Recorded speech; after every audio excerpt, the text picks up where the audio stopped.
Et bonjour tout le monde, j'espère que vous allez bien, c'est Choupex et je vous retrouve aujourd'hui pour la critique analyse du chapitre 1063 de One Piece, un chapitre que, une nouvelle fois, je vais de nouveau le dire, j'ai particulièrement aimé. Alors, surtout la mini-aventure, on va pas se mentir, la mini-aventure, j'ai vachement aimé.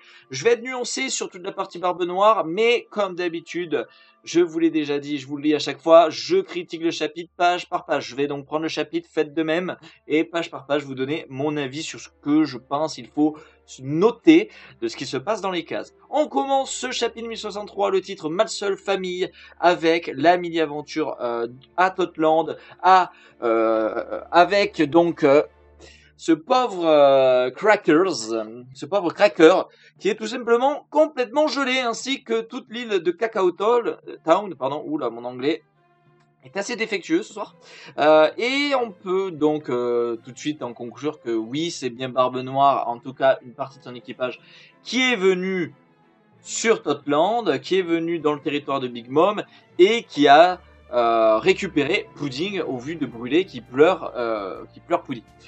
Qu'est-ce que ça nous donne d'intéressant? Ça nous donne d'intéressant surtout la première chose, c'est que Barbe Noire rentre bien dans la course du One Piece. Il n'avait personne pour décrypter les poneglyphes. Bon, on avait appris quoi lors de Totland, c'est pour ça que c'est un arc qui est quand même assez important. En réalité, beaucoup d'arcs, par exemple l'île des hommes poissons, Totland, on les trouve parfois moins bien que les autres, ou Skypiea, par exemple, est un arc qui est souvent décrié. Pourtant, c'est des arcs très très importants et qui mettent en place énormément de très très importantes informations. On a vu l'information que la tribu des trois yeux, la tribu de Pudding, avait la capacité en éveillant leur troisième œil, de lire les anciennes écritures. Est-ce qu'Oda va nous expliquer d'où ça vient? Est-ce que c'est du coup une tribu qui est, si je me souviens bien, qui est presque éteinte? Donc, est-ce que c'est une vieille tribu comme les Lunariens de l'ancien temps, etc. Très intéressant là ce qui se passe. Maintenant, est-ce que c'est Aokiji? Ça, c'est la question que je me pose. On va voir au fil du chapitre que Barbe Noire, son équipage, a acquis des fruits du démon, et dont un fruit du démon que je trouve très proche de celui de Magellan. Est-ce qu'il n'existe pas d'autres fruits du démon qui peuvent geler? C'est la question que je me pose. Néanmoins, je vais rester terre à terre et je vais donc quand même penser que on a bien la confirmation qu'Aokiji a rejoint Barbe Noire. Moi, je pense tout de même qu'Aokiji fait partie du Sword et donc qu'Aokiji est infiltré chez Barbe Noire plus que réellement un allié, et que c'est peut-être même pour ça qu'on a eu plein de petits moments où chez Liu de la Pluie se méfie de lui. Mais en tout cas, effectivement, tout tombe bien pour Barbe Noire, c'est que les commandants qu'il a envoyés à Totland ne peuvent pas rencontrer les deux plus puissants commandants de Big Mom qui sont restés là-bas, qui sont Oven et Katakuri, parce qu'ils sont occupés avec le Germa, et surtout ils se sont fait prendre par le gaz de Caesar. Je pense quand même qu'il faut respecter le fait que tout Aokiji qu'il est, s'il avait eu Katakuri et Oven, et surtout Oven, en face de lui, ça aurait été beaucoup plus complexe pour lui de récupérer Pudding. On peut aussi constater que Brûlé vient d'arriver, parce que si elle avait été sur place, elle aurait pu sécuriser Pudding dans le monde des miroirs. Donc assez intéressant aussi de se dire que quand même ils ont une grosse chance, parce que si Oven avait été là, avec le fait que vous savez il peut tout chauffer, il aurait fait fondre la glace, un peu comme Akainu, on sait, a pris le dessus sur la glace d'Aokiji au bout d'un moment, pardon, je cherchais mes mots. On commence donc le chapitre première page avec une case moi que j'ai adorée, qui va faire que je vais vous parler de quelque chose à la fin du chapitre quand on aura fini.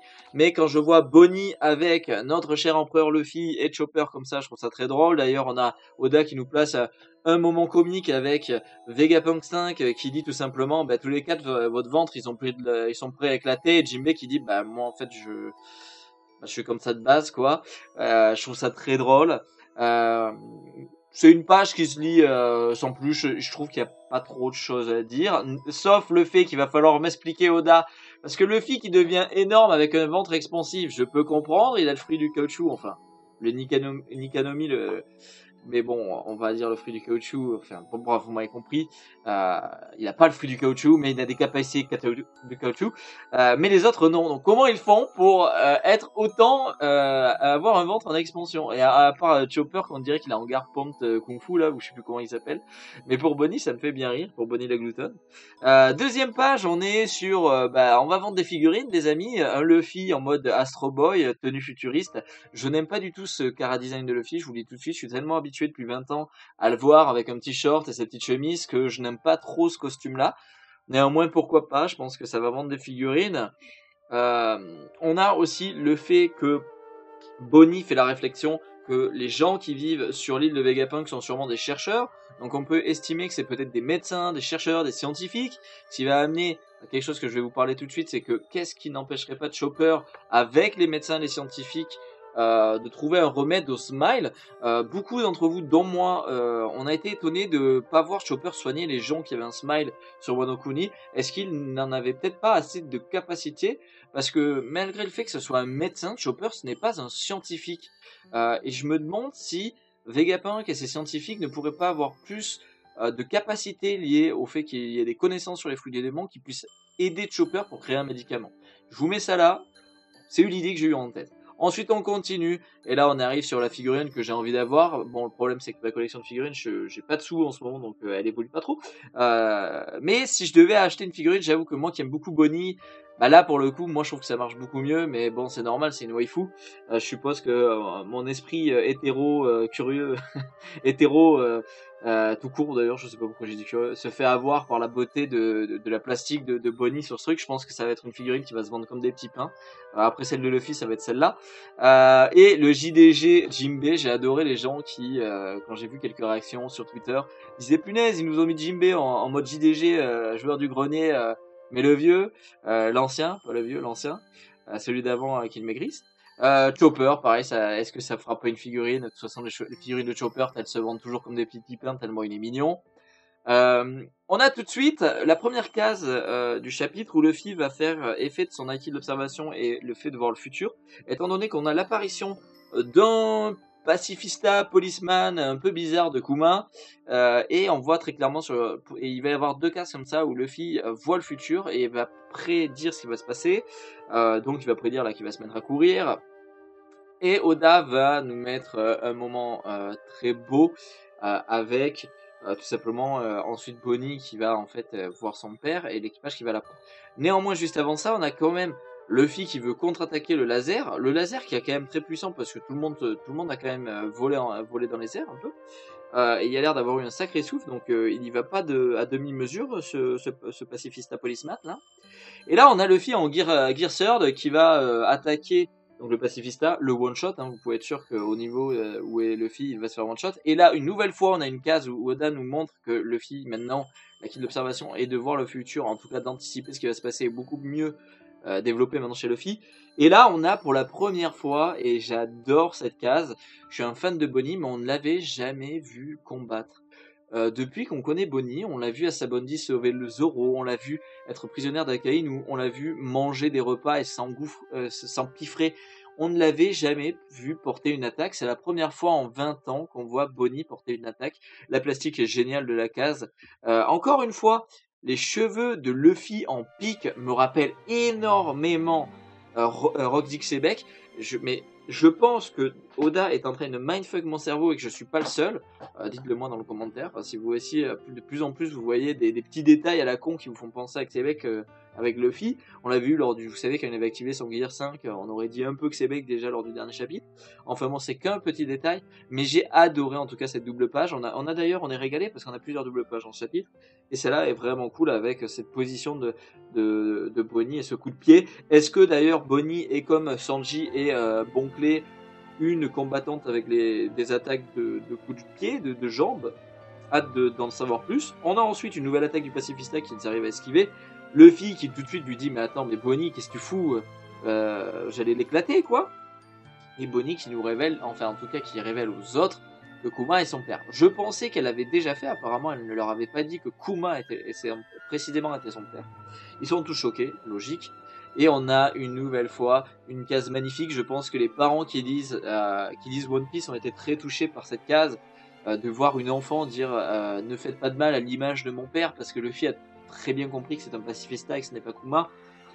Et surtout on a cette case avec Kuma et Bonnie enfant, et Kuma qui sourit, et ça nous rappelle un peu aussi les propos de Sabo qui nous disait mais Kuma est quelqu'un de souriant, qui aime la vie, qui est joyeux, pas celui qu'on vend comme un tyran, comme un méchant.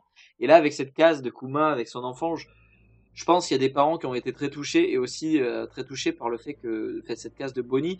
D'ailleurs Oda est très fort pour nous dessiner des femmes qui sont tristes. On se rappelle de Robin, on se rappelle de Vivi, on se rappelle de Iori, et là ben, on n'a pas Vivi, on a Bonnie, quoi. Et moi, je trouve cette case très belle, quoi. Et Luffy ensuite lui sauve la vie, ou en tout cas lui sauve de très graves blessures, parce qu'il se rend compte que merde, elle est complètement... comme Luffy avait eu un choc un peu psychologique avec Ace, mais c'est un peu, alors beaucoup moins fort, hein, mais c'est un peu un choc psychologique qu'elle a en revoyant l'image de son père. Et donc il la sauve, et on voit une immense explosion. Et là, on switch complètement, on arrive vers la fin du chapitre, et on retrouve Law qui est poursuivi par Barbe Noire. Je ne m'y attendais pas du tout, j'aime beaucoup ça. Néanmoins, on va en parler ensuite, on a une nouvelle figurine qui arrive, avec tout simplement la Law en mode femme, due au poison, enfin plutôt à la maladie de Dokyu. Bon, mais voilà, on peut être sûr que cette figurine de Law va arriver, voilà, que dire. L'eau en femme est magnifique, bon, c'est vrai, mais bon, je suis triste pour lui. Mais on y reviendra plus tard, mais je suis triste pour lui. Donc on a à ce moment une nouvelle figurine qui apparaît, donc l'eau féminin, avec son équipage qui, certains deviennent des femmes. On a Bipo, là, qui est en train de faire on sait pas quoi. Bon, bref, j'ai même l'impression que ses cheveux ont poussé, et du coup il s'est devenu une minx femelle. Enfin bon, ça n'a aucun sens. On voit que c'est une infection d'ailleurs, une maladie infectieuse, et que tout son équipage devient des femmes.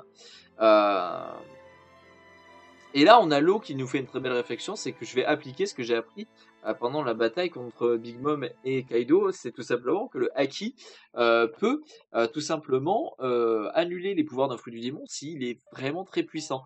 Ce qui nous confirme encore une fois, après les discours qu'a pu avoir Kaido, qu'un Haki travaillé est beaucoup plus intéressant qu'un fruit du démon. Bien sûr, on peut se dire un fruit du démon éveillé, très bien travaillé, comme a pu avoir Doflamingo qui arrivait à se reconstruire avec ses fils et en gros s'opérer lui-même pour recoudre ses organes. On avait Ener à Skypea, ça remonte, mais qui après le coup de Wiper, souvenez-vous, avait relancé son cœur juste par les capacités de son fruit du démon. Donc un fruit du démon très bien maîtrisé, c'est quand même très très très très fort. Mais j'ai bien l'impression quand même depuis que Kaido nous en parle et maintenant Law que quand même le Haki a une place au-dessus, autant par ses plus multiples facettes, le Haki d'observation, le Haki des rois, le Haki d'armement, que les capacités qu'il peut avoir comme annuler les pouvoirs d'un fruit du démon. Il redevient du coup un homme, et on a la deuxième double page du chapitre qui est une nouvelle fois cool, où on va avoir un récap des nouveaux fruits du démon de l'équipage de Barbe Noire. Chose très intéressante, c'est de voir que même le cheval de Dokyu va avoir un fruit du démon. Un fruit du démon d'ailleurs qui me rappelle celui qui avait le cheval. Non, c'était un oiseau qui avait le cheval Ganfor sur Skypea. Il avait un oiseau qui a mangé le fruit du démon du cheval. Et là, on a un cheval qui a mangé le fruit du démon du Pégase, un Zwan mythique. Donc laisse tomber, c'est un Zwan mythique qui a mangé le cheval. Enfin, qui a mangé le cheval. Je pense qu'on se rend pas compte de la valeur du fruit qu'il a mangé. Néanmoins, revenons quand même, parce que j'avance un peu trop vite. On a Dokyu qui a le fruit de la maladie, je vous en parlais. Dokyu a un fruit du démon ultra pété. Pourquoi je dis ça? Parce que là, quand je vois son fruit du démon, Dokyu en fait me fait énormément penser à Magellan. Magellan est un des personnages les plus puissants de l'œuvre de One Piece au niveau de son fruit du démon. Comme on vient de voir, rappelez-vous, comme je viens de vous pas en parler, si l'Haki est assez fort, on peut annuler les effets d'un fruit du démon. Ça veut dire qu'aujourd'hui, Luffy est tellement fort que s'il face Magellan, il ne sera pas empoisonné. Pareil pour l'eau. En tout cas, c'est comme ça que je le comprends. Si vous avez compris autrement, n'hésitez pas à me le dire dans les commentaires. Et en étant respectueux. Mais néanmoins, tout comme le poison de Magellan, la maladie, ce fruit du démon de Dokyu, je me dis, mais c'est un truc de fou furieux, quoi. C'est-à-dire que s'il lance une peste sur une ville, ben, il lance une peste sur une ville et tue tout le monde. Parce que les lambda n'ont pas de haki, quoi. Pour moi, on se rend pas compte, mais Dokyu, de tous les fruits du démon qu'on va voir, a le plus pété des fruits du démon qu'a eu l'équipage de Barbe Noire. On peut voir aussi Vanoger qui a un fruit de la téléportation très intéressant aussi. Est-ce que son fruit de la téléportation pourrait lui permettre en tant que sniper de tirer, et quand la balle a la force du tir, l'instant téléporté au contact de sa cible pour la one shot instantanément et aucune possibilité de réflexe tellement ça serait rapide. Néanmoins, je suis un peu plus mitigé sur le fruit de la téléportation étant donné qu'on voit qu'il y a un autre fruit qui peut avoir ses capacités, c'est le fruit de l'eau. Il peut très clairement faire des mini téléportations tant qu'il est dans sa zone d'opération. C'est pour ça que je vous disais, je veux faire attention à est-ce que Oda nous bait pas avec Aokiji et la glace qu'on a vue à Totland. C'est tout simplement parce qu'il y a tellement de fruits du démon qui ont des pouvoirs assez similaires, mais ça se joue sur des détails que je me dis, est-ce qu'il peut pas y avoir un autre fruit du démon qui ait les capacités de geler les gens? le fruit du démon du frigo, tu vois, tu t'ouvres toi-même, ça lance un froid glacial, le freezer. Non, non, mais faut que j'extrapole, vous voyez que je fais de l'humour là un peu, mais c'est vrai que voilà, je suis un peu plus, voilà, qu'est-ce qu'il peut faire avec ce fruit-là? On a Burgex qui a la gueule cassée, c'est trop cool parce que ça nous rappelle Dressrosa où Sabo lui avait fait un croc du dragon, souvenez-vous, ou la griffe du dragon, je me souviens plus exactement, ça remonte un peu. Euh, et donc il s'est fait déchirer la gueule, on peut voir que pour le coup, il s'est vraiment fait briser le crâne. Par contre, il a le fruit de la force et on le voit soulever une montagne tout seul. Bon, assez impressionnant quand même, hein, parce que la montagne n'est pas petite. Hein. Ça m'a fait penser, quand je l'ai vu comme ça, le fruit de la force, ça m'a fait penser à Urouge. Ça remonte à longtemps qu'on n'a pas vu Urouge, mais il avait cette capacité de, vous savez, d'un coup devenir hyper congesté, congestion. Tu congestionnes tes muscles. Bon, hyper, vous savez, galbé, hyper bam, volumineux d'un coup, il devenait hyper balèze, hyper puissant. Il faudrait pas que Rouge se soit fait attraper par l'équipage de Barbe Noire qui chasse les fruits. Il faudrait pas que ça soit ça quand même. J'espère que c'est quand même pas Rouge qui aurait perdu son fruit du démon et qu'il est mort, mais bon, ça me fait chier parce que j'aime bien Rouge et que bon, ça reste quelqu'un qui a un lien avec les peuples célestes, donc il peut nous apprendre des choses. On voit que du coup l'eau nous fait un récap des fruits du démon, etc. On voit tout de suite qu'il fait Loom et la montagne que tu lui envoies, Burgess, ça sert à rien parce qu'il la coupe en deux et il n'y a rien qui se passe. Et là arrive Barbe Noire. On voit que le bateau a pas vraiment accosté sur la côte, c'est un petit détail. En fait, il a demandé à Doku de venir le chercher, il est monté dessus et c'est pour ça que Doku et Stronger n'en peuvent plus, il est beaucoup trop lourd, Barbe Noire. Mais la double page est encore incroyable avec ce lot, et c'est cette dernière page d'ailleurs qui va clore le chapitre, avec ce lot qui l'attend et qui lui demande mais qu'est-ce que tu fais ici. Et Barbe Noire lui explique, mais attends, mais en fait, moi je suis juste intelligent. Je savais que vous combattiez à Wano Kuni, j'avais les informations que vous combattiez là-bas, que toi, Shanks, toi, Kid, le roux et enfin Kid, merde, je dis Stice Kid, pardon, je dis n'importe quoi, excusez-moi. Stice Kid et Luffy combattiez Big Mom et Kaido et qu'il y en avait forcément un de vous qui allait passer ici. Et le premier qui passait ici, je l'attrapais. Alors ce qui est super fou, c'est de voir qu'il est hyper intelligent. On a encore une conversation de l'intelligence de Barbe Noire, et même il est malin. Mais surtout, il a eu le temps de venir ici, après avoir attaqué Amazon Lily. On voit pas, une nouvelle fois, où est notre pauvre Kobe. On le voit pas non plus. Est-ce qu'il est dans le bateau de Barbe Noire? Donc là, on a l'information de Stronger, le cheval qui a eu version Pégase. Et d'ailleurs, Barbe Noire, c'est assez cool de le voir assez réjoui. Lui, il aime le bordel, il aime que ça soit pas en ordre, donc il est assez content de voir que le monde est bouleversé parce que Kaido et Big Mom sont tombés. Et d'ailleurs, ça fait écho à la mini-aventure. Le fait que dans la hiérarchie des Yonko, Big Mom soit tombé, ça permet à des pirates très puissants, dont les pirates de l'équipage de notre empereur, d'envahir son territoire et de venir attaquer son territoire sans soucier de rien, quoi. Donc quand il dit ça, c'est très important. Quand il dit que le monde est bouleversé et que les hiérarchies sont bouleversées, le monde est bouleversé, etc. Il parle ensuite forcément des rods poneglyphes et du fait qu'il est persuadé que Kaido en avait un et que donc l'eau a dû partir forcément avec et qu'il va lui prendre.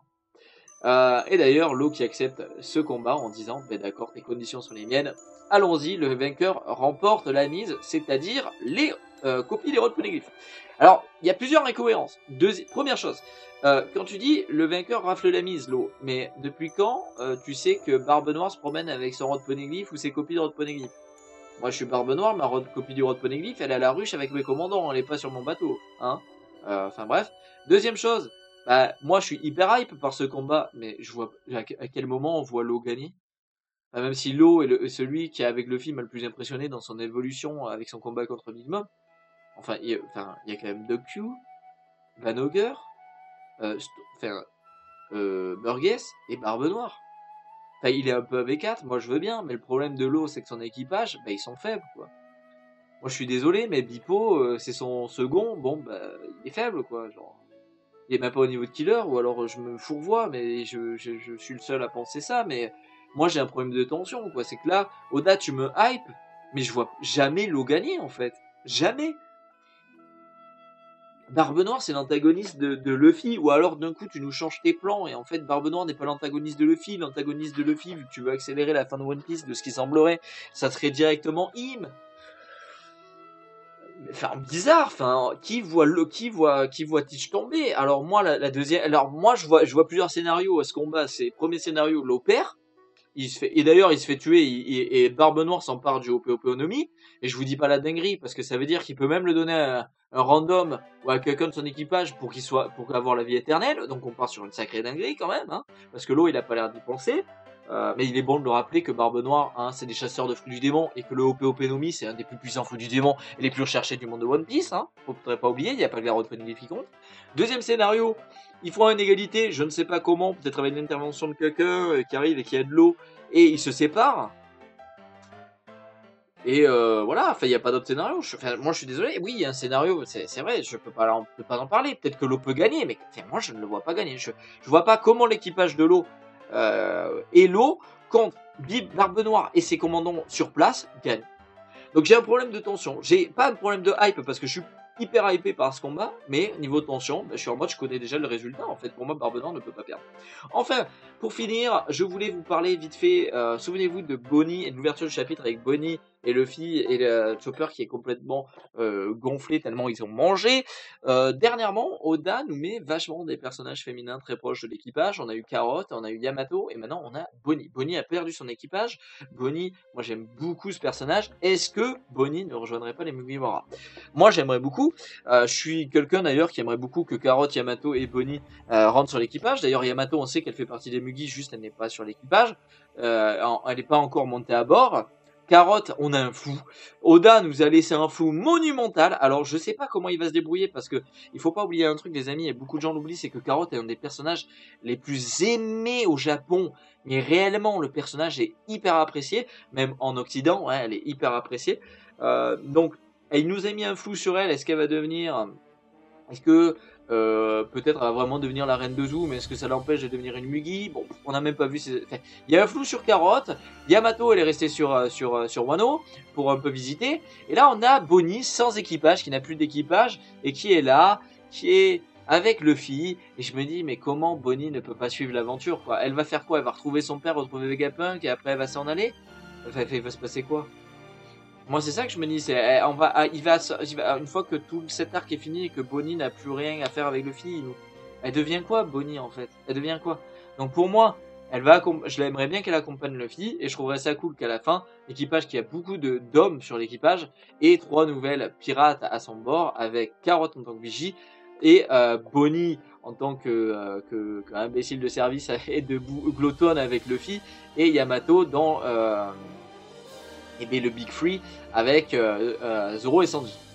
Parce que oui, pour moi, Jinbei va sortir du Big Free, et le Big Free après Luffy, ça sera Zoro, Sanji et Yamato. En tout cas, voilà, c'était ma petite réflexion. Moi, je me suis dit, ça fait un moment qu'il y a chaque arc qui nous met après Zou, après Wano, après Zou, Totland, Wano, Onigashima. Maintenant, c'est l'arc du futur où il y a encore une femme qui accompagne l'équipage. Voilà, c'est une réflexion que je me suis fait. En tout cas, les amis, c'est la fin de cette critique analyse. J'espère que vous a plu. Désolé pour ma voix. J'ai le nez enrhumé et pris depuis un bon moment et j'en ai marre. Je ne sais pas, j'arrive pas à le déboucher. C'est assez chiant, donc ma voix est peut-être un peu différente de d'habitude. J'espère que vous avez apprécié cette critique. On se retrouve très vite pour la critique du chapitre 1064. Il n'y a pas de pause, on est content. N'hésitez pas de vous abonner, à me dire dans les commentaires votre avis du chapitre et par rapport à ce que je vous ai dit, s'il y a des choses que vous voulez rebondir, etc. Tout en étant respectueux. On a le droit d'être pas d'accord, mais restons objectifs et respectueux de l'avis des autres. Je vous mets ici ma dernière vidéo, c'est une vidéo sur mon avis de la saison 1 des Anneaux de Pouvoir, la série dans l'univers de la Terre du Milieu et de Tolkien. Et là, vous pouvez vous abonner. Je vous souhaite une bonne soirée, bonne journée. Salut tout le monde et on se retrouve très vite pour la critique analyse du chapitre 1064. Ciao tout le monde, ciao ciao.